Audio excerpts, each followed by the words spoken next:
جرمنی کے شہر فرینکفرٹ میں یوم پاکستان کے موقع پر قونصل خانے میں پروقار تقریب کا اہتمام کیا گیا۔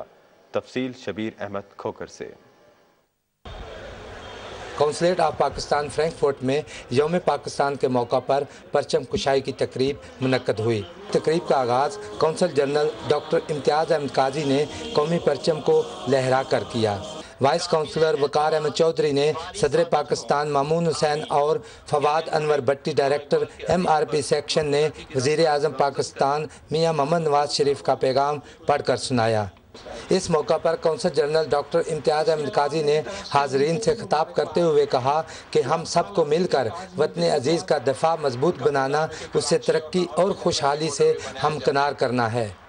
جی میں تو یہی کہوں گا کہ پاکستانی ہمارے ماشاءاللہ جس طرح اپنے ملک کے لیے پردیس میں رہ کے سوچتے ہیں، جس احساس کے ساتھ اسی جذبے کے ساتھ اپنے ملک کے لیے دعائیں بھی کرتے رہیں، وہاں کے لیے جو کام کر سکتے ہیں، انویسٹمنٹ کر سکتے ہیں، وہاں پہ آئیں، مواقع جو بھی اپنے ملک کے پروموشن، کلچرل کے، اکنامک ڈپلومیسی کے، ان میں ہمارے ساتھ ہاتھ بٹائیں۔ تقریب میں شریک خواتین و حضرات نے وطن عزیز سے والہانہ محبت کا اظہار کرتے ہوئے کہا کہ 23 مارچ کا دن ہمارے لیے بہت اہمیت کا حامل ہے۔ وہ پاکستان کے لیے، اپنی قوم کے لیے، اپنے لیے پاکستان کی خدمت کریں، اور سب کو میری طرف سے مبارک۔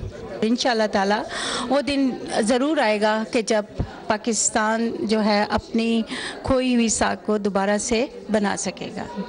تقریب کے آخر میں پاکستان کی ترقی، خوشحالی اور سلامتی کے لیے خصوصی دعا کی گئی۔ اوورسیز پاکستانیوں کی 23 مارچ کی تقریب میں شرکت اس بات کا کھلا ثبوت ہے کہ دیار غیر میں آباد پاکستانیوں کی دھڑکنیں آج بھی وطن عزیز کے لیے دھڑکتی ہیں۔ شبیر احمد کھوکر، پاکستان ٹیلی ویژن نیوز، فرینکفرٹ، جرمنی۔